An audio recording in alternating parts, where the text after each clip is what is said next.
Baby ఎప్పటి నుంచి కదులుతుంది? యూజువల్‌గా సెకండ్ మంత్, థర్డ్ మంత్ వచ్చేసరికే లోపల బేబీ కదలడం మొదలైపోతుంది.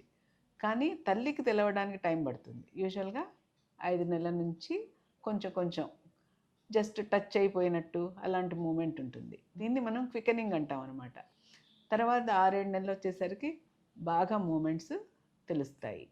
అలానే ఫస్ట్ ప్రెగ్నెన్సీలో ఫిఫ్త్ మంత్, సిక్స్త్ మంత్‌కి తెలిసినా కూడా తర్వాత ప్రెగ్నెన్సీస్‌లో సెకండ్, థర్డ్ ప్రెగ్నెన్సీస్ వచ్చేసరికి ఇంకా ఎర్లీగా తెలుస్తుంది. ఎందుకంటే అప్పటికి గర్భసంచి, పొట్ట కండరాలు ప్రీవియస్ ప్రెగ్నెన్సీస్ వల్ల బాగా లూజ్ అయిపోయి ఉంటాయన్నమాట. అందుకని ఈజీగా మూమెంట్స్ తెలుస్తాయి తర్వాత ప్రెగ్నెన్సీస్‌లో.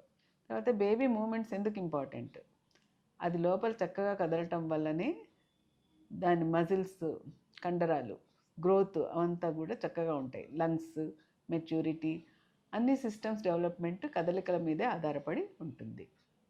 రాను రాను 9 నెలలు నిండేసరికి ముందు కంటే మూమెంట్స్ తక్కువ అవ్వచ్చు. ఎందుకంటే లోపల కదలడానికి ప్లేస్ తక్కువ అవుతుంది. ఒక్కొక్కసారి ఉమ్మనీరు తగ్గిపోతుంది. దానివల్ల కూడా బేబీ మూమెంట్స్ తగ్గుతాయి. సో 28 వారాల తర్వాత బేబీ మూమెంట్స్ని గమనిస్తూ ఉండాలి.